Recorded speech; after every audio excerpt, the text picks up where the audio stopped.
ટુમાં સંકીર્ણ 5માં આપણે પહેલો દાખલો જોઈ લીધો છે. બીજો દાખલો જુઓ. એક કાટકોણ ચતુષ્કોણ લંબચોરસની પાસેની બાજુઓ અનુક્રમે 7 સેન્ટીમીટર અને 24 સેન્ટીમીટર છે, તો તેના વિકર્ણની લંબાઈ શોધો. તો લંબચોરસ, કાટકોણ ચતુષ્કોણ બોલો કે લંબચોરસ એક જ, એટલે એક લંબચોરસની આકૃતિ દોરી અને જે માહિતી આપી છે એ જોઈએ. તો ચતુષ્કોણ ABCD, આપણે અહીં આગળ લંબચોરસ દોર્યો છે, ચતુષ્કોણ ABCD. હવે એમાં આપણને બે બાજુઓ, પાસેની બે બાજુઓ 7 અને 24, એટલે આપણે 7 અને 24 માપ લખી દીધું. ચતુષ્કોણ ABCD લંબચોરસ છે, એટલે ચારે ચાર ખૂણા કાટકોણ અને લંબચોરસ છે, એટલે સામસામેની બાજુઓ એકરૂપ. હવે આપણને શું પૂછ્યું છે? વિકર્ણની લંબાઈ. એટલે આપણે એક વિકર્ણ દોરવો પડે. તો વિકર્ણ AC દોર્યો. એટલે આપણે શું લખવાનું કે ચતુષ્કોણ ABCD લંબચોરસ છે, રેખ AC તેનો વિકર્ણ છે. ગુણધર્મ લખીએ. લંબચોરસના બધા ખૂણા કાટકોણ હોય છે, એટલે કે કાટખૂણા હોય છે. તો આ રેખ AC દોરવાથી આપણને કયો ત્રિકોણ મળ્યો? ABC. તો ત્રિકોણ ABCમાં ખૂણો ABC બરાબર 90°, AB બરાબર 7 અને BC બરાબર 24 લઈ લીધું. માટે તો પાયથાગોરસનો સિદ્ધાંત કામ લાગશે. માટે AC² બરાબર AB² પ્લસ BC², અને પછી એની કિંમત મૂકીએ. તો જુઓ, રીત જોઈ લો.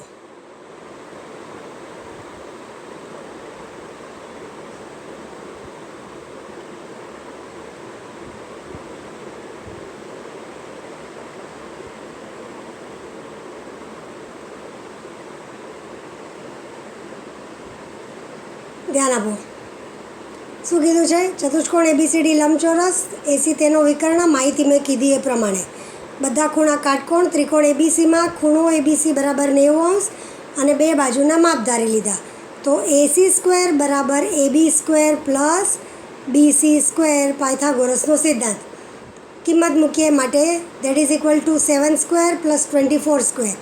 7નો વર્ગ 49, 24નો વર્ગ 576, સરવાળો 625.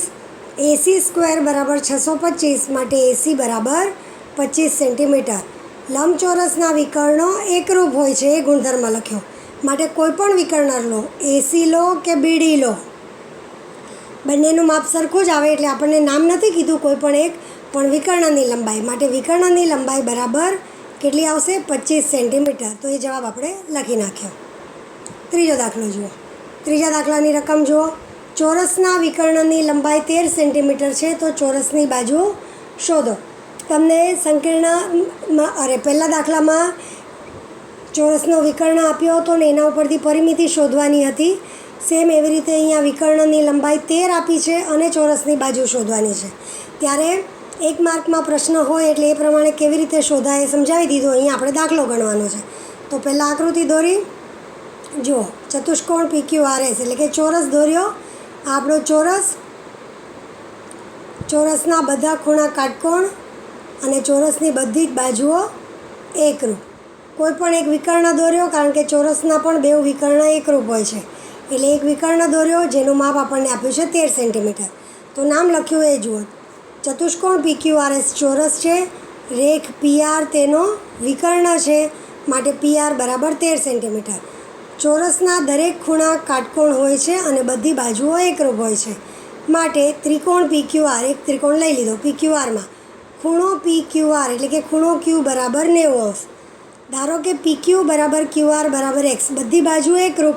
એટલે આપણે આ બધી બાજુઓમાંથી જે બે બાજુ આપણને જોઈએ છે એનું માપ આપણે શું ધારી લીધું છે? X, ચોરસની બાજુ. માટે કાટકોણ ત્રિકોણ છે, એટલે PR², કર્ણ કયો થાય? PR. PR² બરાબર PQ² વત્તા QR² પાયથાગોરસનો સિદ્ધાંત. આગળ જોઈએ. માટે આપણે બાજુ ધારી લીધી છે X, એટલે હવે Xની કિંમત મૂકી દઈએ. જો તો આ પાયથાગોરસનો સિદ્ધાંત. કર્ણ આપ્યો છે, વિકર્ણ આપ્યો છે 13. 13નો વર્ગ બરાબર x² પ્લસ x². માટે 169 બરાબર 2x². માટે x² બરાબર 169/2. હવે પહેલાં એનું વર્ગમૂળ લઈ લઈએ. તો x બરાબર 13/√2. 169નું વર્ગમૂળ 13 અને 2નું વર્ગમૂળ √2. સીધો જવાબ નહીં મળે. હવે જ્યારે છેદમાં આવું √2 આવ્યું તો આપણે એનું સમીકરણ કરીએ છીએ. તો સમીકરણ કેવી રીતે? છેદને √2 વડે ગુણો જેથી √2 છેદમાંથી નીકળી જાય, અને છેદમાં ગુણ્યું તો આપણે અંશમાં પણ ગુણવું પડે. એટલે 13 √2 અંશમાં આવી ગયા, અને છેદમાં √2 ગુણ્યા √2 એટલે કેટલા આવી ગયા? 2. અને હવે સાદું રૂપ આપો. 13 √2/2 એટલે 13/2 કરો તો કેટલા આવે? 6.5. 6.5 √2 સેન્ટીમીટર. આ થઈ ચોરસની બાજુ. ચોરસની બધી બાજુ એકરૂપ એટલે છેલ્લે જવાબ લખી નાખ્યો. માટે ચોરસની બાજુ બરાબર 6.5 √2. તમને આ બરાબર સમજાઈ ગયું હશે. આ સમજાય છે ને? આપણે સમીકરણ કર્યું એટલે છેદમાં √2 છે તો શું કર્યું આપણે? બંનેનું સમીકરણ કરવું હોય છેદનું, તો છેદને જે સંખ્યા છે વર્ગમૂળમાં એના વડે જ ગુણો, કારણ કે √2માંથી કંઈ પણ વર્ગમૂળની બહાર નીકળશે નહીં. તો સીધું અંશ અને છેદને √2 વડે ગુણ્યું તો છેદમાં √2 ગુણ્યા √2 એટલે 2, અને અંશમાં આવી ગયું 13 √2, અને પછી 13/2 એટલે 6.5 √2 મળી ગયું આપણને. એટલે આ થયો ત્રીજો દાખલો. તો તમને સમજાયું હશે કઈ રીતે મળે. ચોથો દાખલો. સમાંતરભુજ ચતુષ્કોણની પાસેની બે બાજુઓનો ગુણોત્તર 3/4 છે. તેની પરિમિતિ 112 સેન્ટીમીટર હોય તો બધી બાજુઓની લંબાઈ શોધો. સમાંતરભુજ ચતુષ્કોણ કીધો છે એટલે આપણે પહેલાં સમાંતરભુજ ચતુષ્કોણ દોરવો પડે. તો અહીંયા જો આકૃતિમાં તમને સમાંતરભુજ ચતુષ્કોણ કયો? ABCD. ખાલી અહીંયા આગળ D વંચાતું નથી, એ ધ્યાન આપજો. આ ABC અને આ D, બરાબર? તો આ સમાંતરભુજ ચતુષ્કોણ છે. સમાંતરભુજ ચતુષ્કોણ એટલે એને શોર્ટમાં સબાચ પણ લખી શકાય. તો એની સામસામેની બાજુઓ કેવી હોય છે? એકરૂપ. સામસામેની બાજુઓ એકરૂપ હોય છે. હવે આપણને શું કીધું? પાસેની બે બાજુઓનો ગુણોત્તર 3/4. આ પાસેની બાજુઓ જેનો ગુણોત્તર 3/4. હવે જ્યારે આવી રીતે ગુણોત્તર આપ્યા હોય તો આપણે સાથે એક સામાન્ય ગુણક લેવો પડે. એટલે ધારો કે સામાન્ય ગુણક x, એટલે આ 3/4ની સાથે આપણે કોઈ એક ચલ લેવો પડે, તો એ આપણે લઈ લીધો છે x. તો હવે આગળ દાખલો જુઓ. પાસેની બાજુ એટલે કોઈ પણ બે લઈ લો. પાસેની 3/4 એટલે આપણે ધાર્યું છે કે સામાન્ય ગુણક x એટલે એક બાજુ મળશે 3x અને બીજી બાજુ મળશે 4x. પછી સામસામેની બાજુઓ એકરૂપ હોય એટલે આ 3x તો સામેની DC પણ 3x, BC 4x તો AD પણ 4x, અને પછી પરિમિતિ 112 એને આધારે આપણે દાખલો કરવાનો. તો જુઓ આગળ. માટે બે પાસેની બાજુઓ 3x અને 4x છે. ખ્યાલ આવ્યો તમને? જે 3/4 હતું એનો સામાન્ય ગુણક ધારીને આ કર્યો. હવે પાસેની બાજુઓ તમને કીધી એમ જો આ રીતે આપણે સમાંતરભુજ ચતુષ્કોણ દોર્યો છે, અને જેના નામ આપણે લખ્યા છે ABCD. તો સામસામેની બાજુ AB બરાબર DC, AB બરાબર આ DC, આ D લીધું છે આપણે. AB બરાબર DC બરાબર 3x અને AD બરાબર BC બરાબર 4x. ચતુષ્કોણ ABCDની પરિમિતિ બરાબર કેટલી આપી? 112. તો પરિમિતિ એટલે ચારે બાજુનો સરવાળો. તો આપણે લખીએ. માટે AB લાઇનથી લખતા જવાનું, વત્તા BC વત્તા CD વત્તા AD બરાબર 112. હવે એની કિંમત મૂકી દો. તો 3x plus 4x plus 3x plus 4x બરાબર 112. તો બધું થઈને કેટલા x મળ્યા? 14x, 14x. 4 ને 3 7, 7 ને 7 પાછા 14. 14x બરાબર 112. માટે x બરાબર 112/14. 112/14 એટલે કેટલો જવાબ મળે આપણને? 8. એ 8 જવાબ મળ્યો. એટલે હવે આપણે 3x અને 4xની કિંમત શોધી લઈએ. તો 3x અને 4xની કિંમત જુઓ. આપણી બાજુઓ 3x અને 4x આપણે ધારી છે. તો 3x બરાબર 3 ગુણ્યા 8 એટલે 24 સેન્ટીમીટર, 4x એટલે 4 ગુણ્યા 8 બરાબર 32 સેન્ટીમીટર. માટે AB બરાબર DC બરાબર 24 સેન્ટીમીટર અને AD બરાબર BC બરાબર 32. જે આપણે ઉપર ધાર્યું છે આપણે અહીંયા આગળ લખી નાખવાનું. જો હવે તમને બતાવી દઉં. અહીંયા ABCD ધાર્યું છે આપણે. AB બરાબર DC અને એ માપ લખ્યા. ખ્યાલ આવે છે બરાબર? એટલે એ પ્રમાણે આપણે આ જવાબ જુઓ. આ AB બરાબર DC, તો અહીંયા AB બરાબર DC બરાબર 24 અને નીચે લીધો AD બરાબર BC, તો AD બરાબર BC બરાબર 32. તો એની બાજુઓના માપ કયા થશે? માટે સબાચેની બાજુઓના માપ 24 સેન્ટીમીટર, 32 સેન્ટીમીટર, 24 સેન્ટીમીટર, 32 સેન્ટીમીટર છે. આ રીતે લખી શકાય. આગળ પાંચમો દાખલો જુઓ. પાંચમા દાખલામાં શું કીધું? સમભુજ ચતુષ્કોણનો વિકર્ણ PR અને વિકર્ણ QS ની લંબાઈ અનુક્રમે 20 સેન્ટીમીટર અને 48 સેન્ટીમીટર છે, તો સમભુજ ચતુષ્કોણ PQRSની બાજુ PQની લંબાઈ શોધો. હવે ધ્યાન આપજો, અહીં આગળ સમભુજ ચતુષ્કોણ દોરવાનો છે. સમભુજ ચતુષ્કોણમાં વિકર્ણની વાત કરી અને પછી આપણને બાજુ શોધવા કીધી. તો આપણે સમભુજ ચતુષ્કોણ દોરીએ. ધારો કે આપણે આ સમભુજ ચતુષ્કોણ PQRS, તમને આગળ પણ મેં સમજાવ્યું છે, સમભુજ ચતુષ્કોણ બે રીતે દોરી શકાય અને તેના વિકર્ણ PR અને QS. તો આ આપણે લીધો PR, એટલે અહીંથી P નામ શરૂ કર્યું, P, Q, R અને S, અને QS આપણને આપ્યો છે 48. આ બે લઈ લીધા અને બાજુ શોધવાની છે. તો પહેલાં સમભુજ ચતુષ્કોણના વિકર્ણો, આ જે બે વિકર્ણો છે એ પરસ્પર લંબ દુભાજક હોય છે. સમભુજ ચતુષ્કોણની ચારે બાજુઓ એકરૂપ હોય છે, એટલે છેલ્લે આપણે એની બાજુ PQની લંબાઈ લખી નાખશું. પણ કહેવાનો અર્થ એમ કે વિકર્ણો પરસ્પર લંબ દુભાજક હોય છે. હવે દાખલો જુઓ આગળ. હવે આમાં ધારી લીધું. પહેલાં તો બે વિકર્ણો કયા બિંદુમાં છેદે છે જોઈ લો. સમભુજ ચતુષ્કોણ PQRS બંને વિકર્ણ બિંદુઓમાં છેદે છે. અહીંયા લંબ અને બેઉ એકબીજાને દુભાગે. તો એને આધારે PQ શોધવા કીધું છે, તો આપણે નીચેનો ત્રિકોણ લઈએ POQ. કાટકોણ ત્રિકોણ થાય તો એમાં PO કેટલો અને QO કેટલો. તો આપણને બે વિકર્ણ જે આપ્યા છે, તો PRની લંબાઈ કેટલી આપી છે આપણને 20. આ આખું PR 20, તો PO કેટલું થશે એનું અડધું, દુભાગે છે એટલે બંને વિકર્ણો પરસ્પરને દુભાગે એટલે બેઉના અડધા અડધા ભાગ થાય, તો PO થાય 10 અને QS આપ્યું છે આપણને 48, તો એનું અડધું એટલે આ આપણને મળશે 24. અને પછી આપણો પાયથાગોરસનો સિદ્ધાંત. તો જોઈ લો, સમભુજ ચતુષ્કોણના વિકર્ણો પરસ્પર લંબ દુભાજક હોય છે. PR બરાબર 20 સેન્ટીમીટર અને QS બરાબર 48 સેન્ટીમીટર. આટલું આપણને મળ્યું. હવે વિકર્ણ PR અને વિકર્ણ QS પરસ્પરને O બિંદુમાં છેદે છે.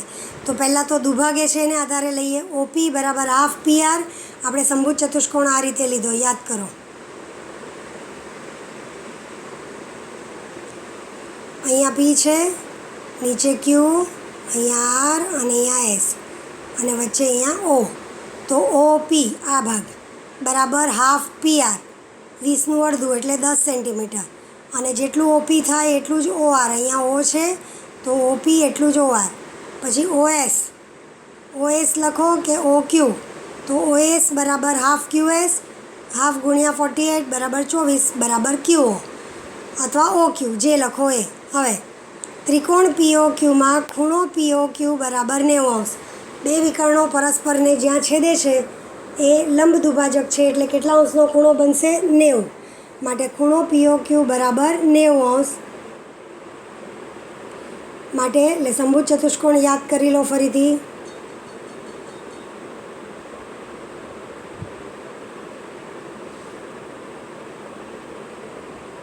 PQ, R અને S અને વચ્ચે O અને લંબ દુભાજક છે એટલે અહીંયા લંબ. તો ખૂણો POQ બરાબર 90°. માટે PQ સ્ક્વેર બરાબર OP સ્ક્વેર વત્તા OQ સ્ક્વેર નીચેનો લીધો છે.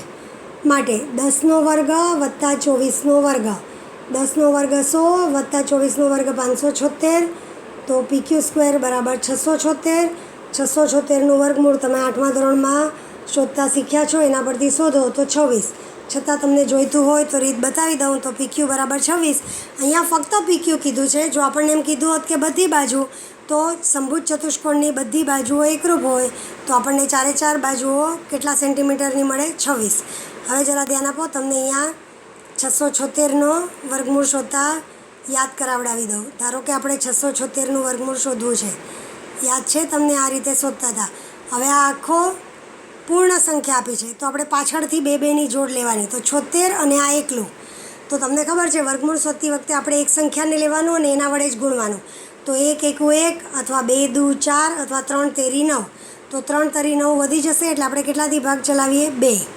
તો 2 દુ 4 એટલે બાદ કરો. 6માંથી 4 ગયા તો 2, ઉપરથી ઉતાર્યા 76. અહીંયા મળી ગયું. હવે આ જે 2 લખ્યા છે એમાં આપણે એ જ સંખ્યા ઉમેરીએ એટલે 2 આવ્યા. 2 ને 2 4. હવે આપણે 4 વડે ભાગ નથી ચલાવતા, 4ની બાજુમાં એવી કોઈક સંખ્યા લખીએ અને એની સાથે એ જ સંખ્યા જે બાજુમાં લખીએ એની સાથે જ ગુણીએ તો આ જવાબ મળવો જોઈએ. હવે જુઓ, એકમ સ્થાનમાં કઈ સંખ્યા છે? 6. એટલે ક્યાં તો ચોકે ચોકે 16 અથવા છાંયે છાંયે 36. તો આપણે 2 લઈ જવાનું, ચોકે ચોકે એટલે 44 થાય. 4ની બાજુમાં લેવો પડે આંકડો અને એ જ સંખ્યા વડે ગુણવાનું. 44 ગુણ્યા 4, ચોકે ચોકે 16, વધી પડી 1, ચોકે ચોકે 16 ને 1 17, એટલે આ 176. એટલે હજી ઓછા છે આપણને તો 276. તો હવે આપણે એકમ સ્થાનમાં 6 બીજા કેવી રીતે મળે? 6 ને 6 વડે ગુણીએ તો છાંયે છાંયે 36, કેટલા વધ્યા? 3. 6 ચોક 24 ને 3 27 મળી ગયા. તો એનો અર્થ એમ કે 46 ઉપર 6, 46 છંગ 276, બાદ કરો તો 0 0 થઈ જાય અને 0 0 થઈ ગયા એટલે એનો અર્થ એમ કે વર્ગમૂળ મળી ગયું. કેટલું મળ્યું? 26. આપણો જવાબ 26 છે અહીંયા આગળ. તો તમને બરાબર યાદ આવી ગયું હશે. હવે આગળનો 6થો દાખલો જોઈએ. લંબચોરસ PQRSના વિકર્ણો પરસ્પર M બિંદુમાં છેદે છે. ખૂણો QMR બરાબર 50°, તો ખૂણા MPSનું માપ શોધો. પહેલાં આકૃતિ દોરી. લંબચોરસ PQRS અને એના વિકર્ણો પરસ્પર કયા બિંદુમાં છેદે છે? M, અને પછી એક ખૂણો આપ્યો. તો જુઓ, ચતુષ્કોણ PQRS લંબચોરસ છે એટલે PQRS આ લંબચોરસ છે. લંબચોરસ એટલે ચારે ખૂણા કાટકોણ. વિકર્ણો પરસ્પર કયા બિંદુમાં છેદે છે? M. એટલે આ 2 વિકર્ણ આપણે છેદ્યા જે M બિંદુમાં છેદે છે. પછી ખૂણો કયો કીધો? QMR. QMR એટલે આ નીચેનો થયો, એનું માપ આપણને કેટલું આપ્યું છે? 50. તો આપણને શોધવા કીધો છે ખૂણો MPS. MPS એટલે આપણે આ ખૂણો શોધવાનો છે, અથવા 2 લીટીથી બતાવો MPS. હવે કેવી રીતે મળશે? તો આપણને આ ખૂણો શોધવા માટે આ ત્રિકોણ માટે બાકીના 2 ખૂણા મળવા જોઈએ. તો સૌથી પહેલું ખૂણો QMR 50 છે, તો આ રેખા પરસ્પર વિકર્ણ 2 છેદે છે, તો સામેનો આ ખૂણો પણ 50 જ થશે. કેમ? કારણ કે અભિકોણ. બરાબર. હવે વિકર્ણો પરસ્પર દુભાગે છે. વિકર્ણો પરસ્પર દુભાગે છે એટલે MP બરાબર MR, MQ બરાબર MS, અને દુભાગે છે એટલે 2 અડધા ભાગ થાય. હવે બીજું, લંબચોરસના વિકર્ણો એકરૂપ હોય છે અને દુભાગે, એટલે કે એકરૂપ એટલે PR એકરૂપ QS. PR બરાબર QS અને એનો અડધો ભાગ એટલે કે દુભાગે છે એવું પણ થાય. તો 2 આખા વિકર્ણ એકરૂપ, તો એના અડધા અડધા ભાગ પણ આપણને કેવા મળે? એકરૂપ. તો પછી MP અને MS એ 2 પણ કેવા થશે? આપણને એકરૂપ મળશે. અને એકરૂપ મળ્યા તો ત્રિકોણ જુઓ, ત્રિકોણ MPSમાં MP એકરૂપ MS, ધ્યાન અહીંયા.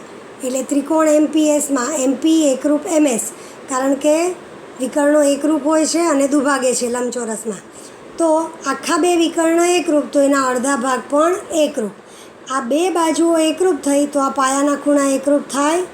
સમદ્વિભુજ ત્રિકોણનો પ્રમેય. અને આ ખૂણો તો કેટલો છે? 50. તો ધારો કે આ 2 ખૂણાનું માપ આપણે ધારી લીધું.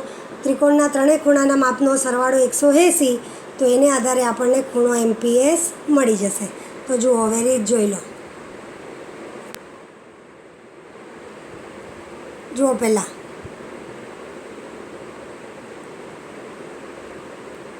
જેટલું દેખાય છે એટલું અહીંયા આગળ ધ્યાન આપો. લંબચોરસના વિકર્ણો એકરૂપ હોય છે તેમજ પરસ્પરને દુભાગે છે. તો એકરૂપ હોય છે એના પરથી શું મળ્યું? PR બરાબર QS બરાબર, તેમજ PM બરાબર હાફ PR અને MS બરાબર હાફ QS. આ PM એટલે હાફ PR અને MS એટલે હાફ QS.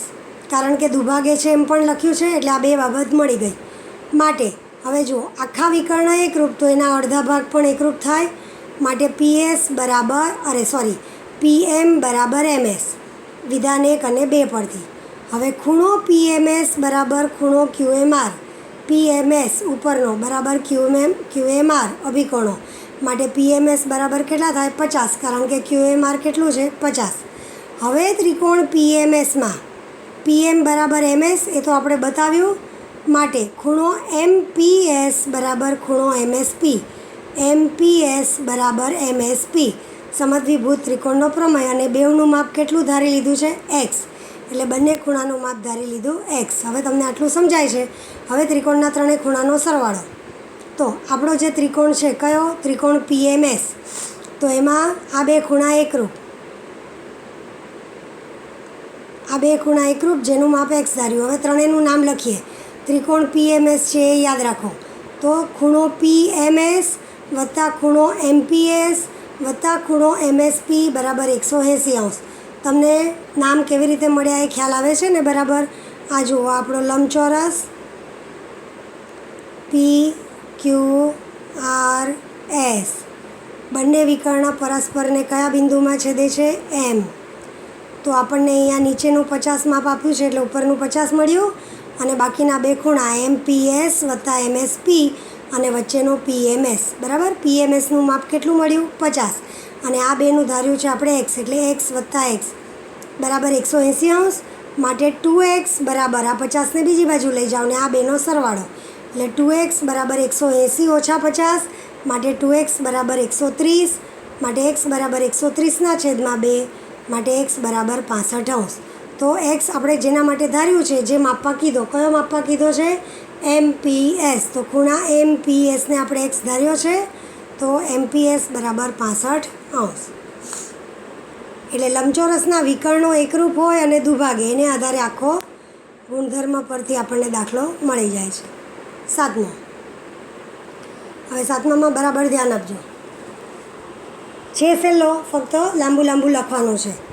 બાજુની આકૃતિમાં રેખ AB સમાંતર રેખ PQ, રેખ AB એકરૂપ રેખ PQ, રેખ AC સમાંતર રેખ PR, રેખ AC એકરૂપ રેખ PR. તો સાબિત કરો કે રેખ BC સમાંતર રેખ QR અને રેખ BC એકરૂપ રેખ QR. હવે ધ્યાન આપો. આકૃતિ પરથી સમજાવી દઉં છું, પછી તો ફક્ત લખેલું તમારે ધ્યાનમાં રાખવાનું છે. જો પહેલું આપ્યું રેખ AB સમાંતર રેખ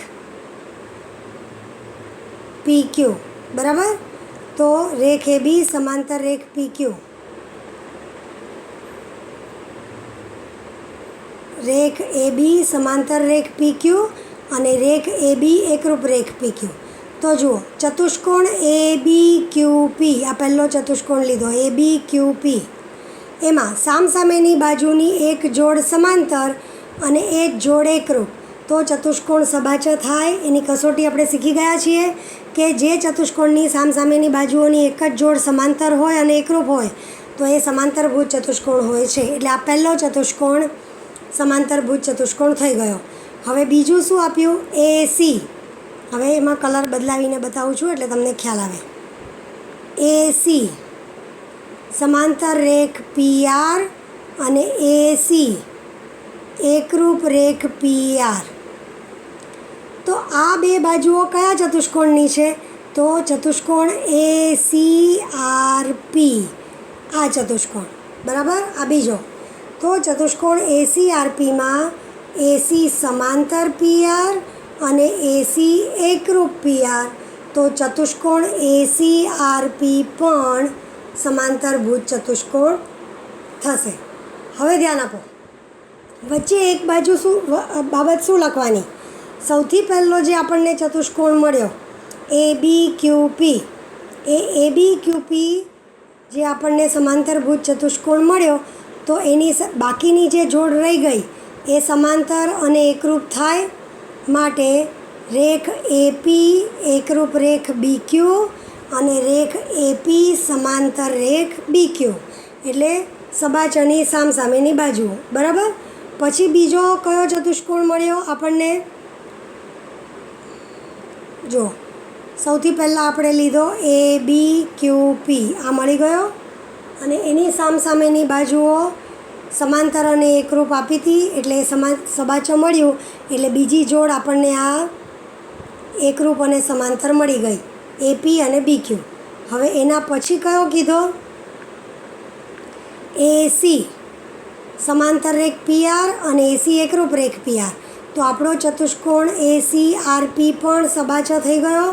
તો એની જે બાકીની જોડ રહી ગઈ કઈ એક એક જોડ થઈ ગઈ આ એસી સમાંતર પીઆર અને એસી એકરૂપ પીઆર સબાચો થયું એટલે બીજી જોડ કઈ તો અલગ કલરથી બતાવું એપી સમાંતર રેખ સીઆર અને એપી એકરૂપ રેખ સીઆર એટલે સબાચોની સામસામેની બાજુની બીજી જોડ. હવે આપણને પહેલાં જે મળ્યું ને હવે જે મળ્યું એમાં જુઓ કઈ બાજુ કોમન આવી ગઈ તમને દેખાય છે એપી કોમન આવી ગઈ ને બે અલગ અલગ કલર એક જ પર આવી ગયા તો એપી સમાંતર બીક્યુ એપી સમાંતર સીઆર તો બીક્યુ સમાંતર સીઆર થાય બરાબર. એવી જ રીતે એપી એકરૂપ બીક્યુ અને એપી એકરૂપ સીઆર તો બીક્યુ સમાંતર સીઆર થાય તો સામસામેની બાજુની આ જોડ એકરૂપ અને સમાંતર તો જે ચતુષ્કોણ રહી ગયો કયો બી સી જો કયો રહ્યો બી સી આર ક્યુ આ ચતુષ્કોણની સામસામેની બાજુઓની જોડ એકરૂપ અને સમાંતર મળી ગઈ માટે બીસી ક્યુઆર પણ સબાચા થઈ ગયો અને એ સબાચા થઈ ગયો એટલે એની સામસામેની બાજુ કઈ બીસી સમાંતર ક્યુઆર જે બાકી કઈ રહી ગઈ બીસી સમાંતર ક્યુઆર અને બીસી એકરૂપ ક્યુઆર એટલે વારાફરતી આપણે લેતા જવાનું છે. અઘરું નથી પણ વારાફરતી લેવાનું. તો હવે ચોપડીમાંથી માહિતી અને આકૃતિ બેઉ જોતા જજો અને અહીંયા સમજતા જાઓ. પહેલું સાબિતી પહેલું વિધાન ચતુષ્કોણ એ બી ક્યુપીમાં તમારી આકૃતિ જોજો ચતુષ્કોણ એ બી ક્યુપીમાં એ બી સમાંતર પીક્યુ એ બી એકરૂપ પીક્યુ પક્ષ માટે ચતુષ્કોણ એ બી ક્યુપી સમાંતરભુજ ચતુષ્કોણની કસોટી અને આ ચતુષ્કોણ એ સમાંતરભુજ થયો એટલે જે બીજી જોડ રહી ગઈ આકૃતિમાં જુઓ કઈ એપી સમાંતર બીક્યુ અને એપી એકરૂપ બીક્યુ સમાંતરભુજ ચતુષ્કોણની સામસામેની બાજુઓ. હવે બીજું જે પક્ષમાં આપ્યું છે હવે બીજો ચતુષ્કોણ એસી આરપી લીધો ચતુષ્કોણ એસી આરપીમાં રેખ એસી સમાંતર રેખ પીઆર અને રેખ એસી એકરૂપ રેખ પીઆર પક્ષ માટે એસી આરપી સમાંતરભુજ ચતુષ્કોણ છે સમાંતરભુજ ચતુષ્કોણની કસોટી. તો એને આધારે આપણને બીજી કઈ જોડ મળશે તો એની જે બીજી જોડ રહી ગઈ સામસામેની એપી અને સીઆર તો આના પરથી એપી સમાંતર સીઆર અને એપી એકરૂપ સીઆર સમાંતરભુજ ચતુષ્કોણની સામસામેની બાજુ. હવે જો આ બેઉમાં એપી કોમન છે એ બેઉ સમાંતર અને એ બેઉ એકરૂપ તો જે બીજું રહી ગયું કયું બીક્યુ અને અહીંયા રહી ગયું સીઆર. તો આકૃતિમાં જુઓ બીક્યુ અને સીઆર લઈ લઈએ તો આગળ તમે જોશો સાબિતીમાં અહીંયા તમને દેખાશે જુઓ તો કયા લઈ લીધા મેં તમને કહ્યું એમ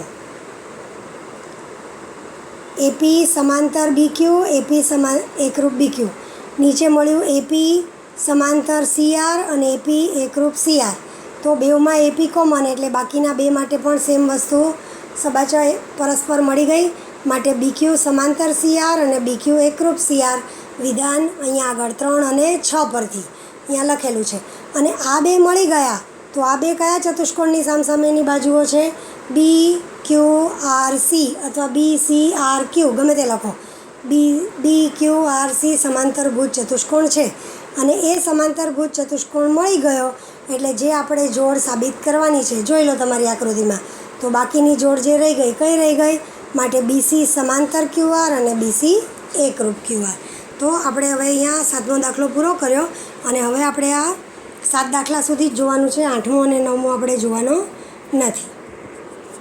એટલે તમને ફોટા મોકલાવું ત્યારે આ પ્રમેયની સાબિતી તમે લખી નાખશો. Thank you.